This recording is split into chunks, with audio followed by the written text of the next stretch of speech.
গণভোটের রায় অর্থ কি? গণভোটে যে রায় 5 কোটি মানুষ হাতে ভোট দিয়ে জয়যুক্ত করেছে, তার অর্থ হলো ঐক্যমত্য কমিশনে জুলাই সনদের 84টি বিষয়ে যারা একমত, 47টি সাংবিধানিক পরিবর্তনের ব্যাপারে হাতে ভোট দিয়ে তার পক্ষে ভোট দিয়েছে। এমনকি প্রধানমন্ত্রী হার পক্ষে যদি ভোট দিয়ে থাকেন, তিনিও এই গণভোটের রায় মানার পক্ষে হা বলেছেন। আজকে তিনি সেখান থেকে উল্টে যাচ্ছেন আর বিভ্রান্তিকর কথা বলছেন, আমরা অক্ষরে অক্ষরে মানব।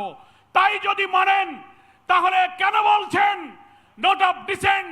গুরুত্বপূর্ণ সাংবিধানিক 10টি ব্যাপারে আপনি আপত্তি করেছেন, যেখানে সমস্ত সাংবিধানিক পদ, প্রধানমন্ত্রী হলে তিনি দলের প্রধান থাকবেন না, কেয়ারটেকার সরকার পদ্ধতির ব্যাপারে একটি পয়েন্ট আপনি নোট অফ ডিসেন্ট দিয়েছেন, উচ্চ কক্ষে পিয়ারের ব্যাপারে নোট অফ ডিসেন্ট দিয়েছেন, চুক্তি এবং আন্তর্জাতিক সমস্ত চুক্তির ব্যাপারে 2 কক্ষে অনুমোদনের প্রশ্নে আপনারা ডিসেন্ট দিয়েছেন।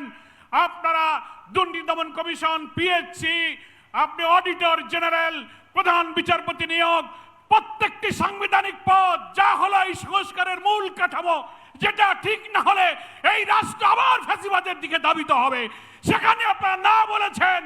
অথচ জনগণকে আপনারা শুভঙ্করের ফাঁকি দিয়ে বলছেন আমরা মেনে নেব।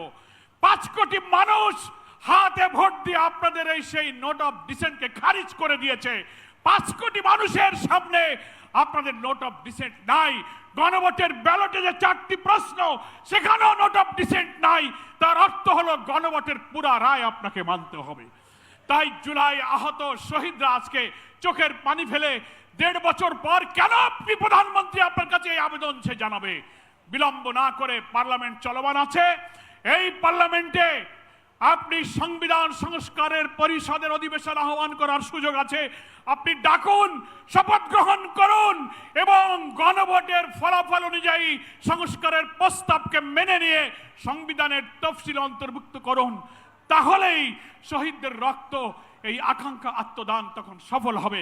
তা না হলে আবার যদি রক্তাক্ত আন্দোলনের দিকে এই শহীদদেরকে ঠেলে দেন, জাতির কাছে আপনাদেরকে নির্মম পরিণতি বরণ করতে হবে, যেটা 5ই আগস্টের বিপ্লব থেকে আপনাদেরকে শিক্ষা নিতে হবে।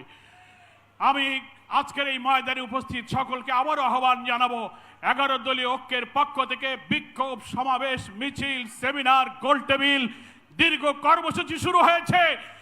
জাতীয় সংসদে আমাদের নেতারা লড়াই করবেন, রাজপথেও লড়াই চলবে। রক্তের এই মূল্য না পাওয়া পর্যন্ত এই আন্দোলন ইনশাআল্লাহ আমরা অব্যাহত রাখবো।